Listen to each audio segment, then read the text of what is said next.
আটরশি বলেন, দেওয়ানবাগি বলেন, সুরেশ্বরী বলেন, চন্দ্রপুরী বলেন, যত ধরনের মাজারগুলাই বলেন, প্রত্যেকটা মাজারের সাথে কোনো না কোনো একটা মুসলমান সম্পৃক্ত আছে আপনাদের এই সাঁকোয়া ইউনিয়নের। আপনি তালাশ করে গিয়ে দেখেন, আমরা যখন এই মাঠে ময়দানে আমরা কথা বলি, অযথা অহেতুক অনর্থক কথা বলার জন্য আমরা এই মাঠে নামি নাই। আমরা মাঠে নেমেছি মুসলমানদের ঈমান ধ্বংস করার জন্য। যে কোনো রূপ ধারণ করেই তারা আসুক না কেন, সরলপনা মুসলমানদের ঈমান রক্ষার স্বার্থে আমরা মাঠে কথা বলার চেষ্টা করি ইনশাআল্লাহ।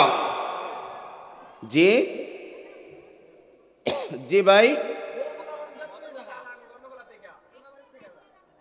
এটা কোন ইউনিয়ন পড়ছে? কোনাবাড়ি সাঁকোয়া ইউনিয়নে অ্যাভেলেবেল আছে, অ্যাভেলেবেল আছে, আছে তো, আছে তো। ও আচ্ছা, তাহলে না করার তো কোনো কিছু নাই। অনর্থক কথা বলা আমাদের প্রয়োজন নাই। আপনাকে নিয়ে গালিগালাজ করার আমাদের কোনো দরকার নাই। আপনার কামাই আমি খাই নাই, আপনিও আমার কামাই খান নাই। আপনিও আমারটা পড়েন নাই, আমিও আপনারটা পড়ে নাই। তবে দোস্ত, কথা হলো এক জায়গায়, কথা হলো এই জায়গায় পরিষ্কার শুনে রাখেন, আল্লাহর দেওয়া জমিন, আল্লাহর দেওয়া আসমান, আল্লাহর দেওয়া জমিনের উপর, আল্লাহর দেওয়া আসমানের নিচে যদি কোনো বান্দা বসবাস করতে চাই, আল্লাহর দেওয়া হুকুম অনুযায়ী তোমার বসবাস করতে হবে, যদি তুমি নিজেকে মুসলমান দাবি করে থাকো। কথা বলেন ঠিক কিনা? নিজেকে মুসলমান দাবি করবেন, আবার আটরশিতে দৌড় পারে মুসলমানদের ঈমান ধ্বংস করবেন, সমুচিত জবাব দেওয়ার সময় এখন চলে এসেছে। কথা বুঝছেন? আটরশি বলেন, আর চন্দ্রপুরী বলেন, সুরেশ্বরী বলেন, প্রত্যেকটা মাজারের পাপী আমি। কোনো হিন্দুর বাচ্চা যাই না। এই যে বললেন বাবা সুলতানের মাজারে জানা, কারা যা? হিন্দুরা যা? কে যা? মুসলমানরাই যা। আসেন আয়াতের দিকে যাই, আসবো ইনশাআল্লাহ আবার। আল্লাহ তাআলা কি বলেন? যে ওগো নবীজি, আপনি বলে দেন, আপনার উম্মতেরা যদি, আমার বান্দারা যদি আমি আল্লাহকে ভালোবাসতে চা, ওগো নবীজি আপনি তাদেরকে মাপকাঠি দিয়ে দেন। বলেন তো দেখি মাপকাঠিটা কি? কেউ বলতে পারবেন? বলতে পারবেন মাপকাঠিটা কি? মাপকাঠি বলতে পারবেন? আওয়াজ দিয়ে বলেন। বলতে পারবেন? বলতে পারবেন না। আল্লাহ তাআলা বলেন, কুল ইন কুনতুম তুহিব্বুনাল্লাহ ফাত্তাবিউনি ইউহিব্বুকুমুল্লাহ। ওগো নবীজি আপনি বলে দেন, তারা যদি আমি আল্লাহকে ভালোবাসতে চা, তারা যেন আপনি নবীকেই অনুসরণ করে। কাকে? আল্লাহ কাকে অনুসরণ করার কথা বলছেন? নবীকে। কাকে? নবীকে। আচ্ছা, এখানে বলেন তো দেখি, আল্লাহ কুরআন ও হাকিমের মধ্যে ইরশাদ করে আমাদেরকে বলছেন যে আল্লাহকে যদি ভালোবাসতে চাও তাহলে আলেমদেরকে অনুসরণ করো, এই কথা বলছেন। আল্লাহকে যদি ভালোবাসতে চাও রাজার বাগিকে অনুসরণ করো। ও মুসলমান, আল্লাহকে যদি ভালোবাসতে চাও তাহলে দেওয়ান বাগিকে অনুসরণ করো। আল্লাহকে যদি ভালোবাসতে চাও সুরেশ্বরীকে অনুসরণ করো। আল্লাহকে যদি ভালোবাসতে চাও ওই সুদূর চট্টগ্রামের মাইজভান্ডারীকে অনুসরণ করো, এই কথা বলছেন। আল্লাহ তাআলা বলছেন, মুসলমান, কুল ইন কুনতুম তুহিব্বুনাল্লাহ ফাত্তাবিউনি ইউহিব্বুকুমুল্লাহ। ওগো নবীজি আপনি বলেন, তারা যদি আমি আল্লাহকে ভালোবাসতে চা, তারা যেন আপনি নবীকেই অনুসরণ করে। কাকে? নবীকে। এখন বলেন তো দেখি, নবী কোন মাজারের পিসাব ছিল? জানেন এটা? আমি জানি না। কোন মাজারের ছিল? এই যে মাজারে যে কথা বললাম,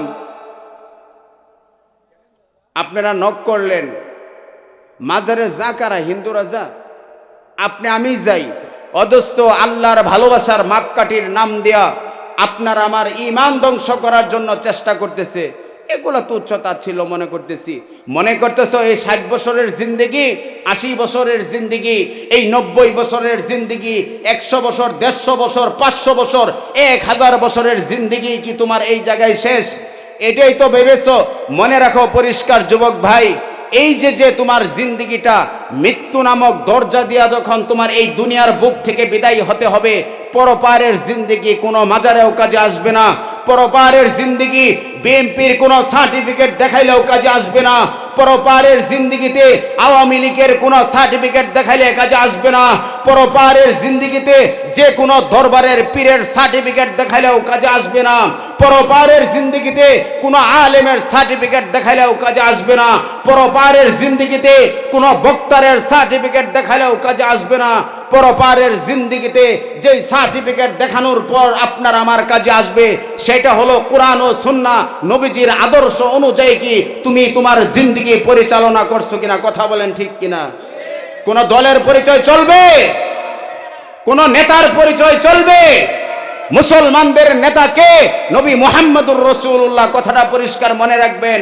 ও দোস্ত, এই জন্যে আমি এলাকার মানুষ হিসাবে আপনাদের কাছে একটা কথা আমি এটাই রাখতে চাই, যেই কথাটা আমার আলোচনার মূল কথাটা আপনাদেরকে বুঝাইতে চাই।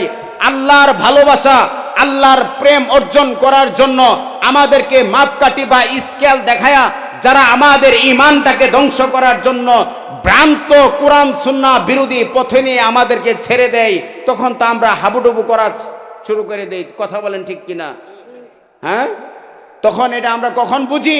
যখন আমাদের ঈমানটা চলে যা, যখন আমরা তাদের পথ অনুযায়ী চলতে চলতে চলতে চলতে নিজেকে বতারু একটা গাঞ্জার আড্ডায় লিপ্ত করাইতে পারে, নিজেকে মাদক ব্যবসায়ীর লিডার বানাইতে পারে, নিজেকে ইয়াবা ব্যবসায়িক বানাইতে পারে, তখন আমরা মনে করি কি করলাম জীবনে, কথা বলেন ঠিক কিনা। মুসলমান কখনো ভুল পথে পা দিতে পারে না, মুসলমান কখনো আল্লাহ ও রাসূলের বিরুদ্ধে কখনো আচরণ করতে পারে না।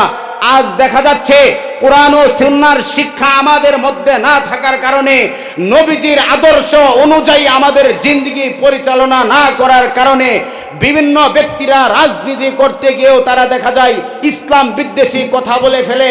বিভিন্ন ব্যক্তিরা বড় শিক্ষায় শিক্ষিত হওয়ার পর তারা উচ্চ শিক্ষার ডিগ্রি নেওয়ার পরেও তারা বিভিন্ন জায়গায় আল্লাহর বিরুদ্ধে, নবীজির বিরুদ্ধে কথা বলে, কথা বলেন ঠিক কিনা।